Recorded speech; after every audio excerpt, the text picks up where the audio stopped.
ګران او خوږو مینوالو السلام علیکم. زه خیال غمګین تاسو ته د ګوجر نیوز فورم نه هرکلی ویم او ډېر ډېر سلامونه پیش کوم. د قاري عبدالرقاب صاحب د هغو پوره ټیم مننه چې هغه موږ ته ټایم راکړو. زموږ یو ډېر ښکلی شاعر دی بغزاده دانش صاحب، هغې د ګوجر قوم په باره کې یو څه الفاظ ویلي، د هغو په بدل کې ما شعرونه لیکل دي، هغه ستاسو په خدمت کې وړاندې کوم.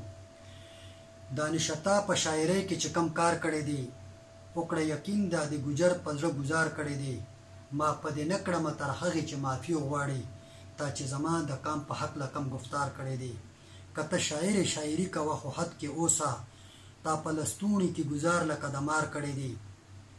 موږ همیشه خو احترام د هر یو کام کړی دی، دا تا په څه وجه په پټه داسې وار کړی دی. داسې بې خونده بې پښتو خبرې څوک نه کوي، درسته قبله کړه وروره تا ته چا ازار کړی دی. حیا غیرت او سړیتوب که په ګوجر کې نه وی، ستا غوندې ډېرو په ګوجرانو باندې چار کړی دی. که ته پښتون یې پښتانه خو داسې کار نه کوي، بیا بې پښتو د یاره ولې کچه کار کړی دی. د نن غیرت او د حیا خبره راشي کله، پښتونه کله دی ګوجر در نه انکار کړی دی. زما ګیله د پښتونخوا د پښتنو نه کېږي، نن یو پښتون پسه ګوجر لمن داغدار کړی دی. مونږه ساده پاده ګوجران یو کم اصل نه یو، کم یو ګوجر د بېغرتوب داسې یو کار کړی دی.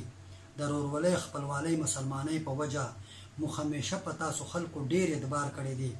دانشه جواب به درنه غواړم په اوچتو سترګو، ما خیال غمګین درته د خوږ زړګي اظهار کړی دی. او دا ما سره ارشاد بای ناست دی. د دې د طرفه ټولو مینهوالو ته ډېر ډېر سلامونه.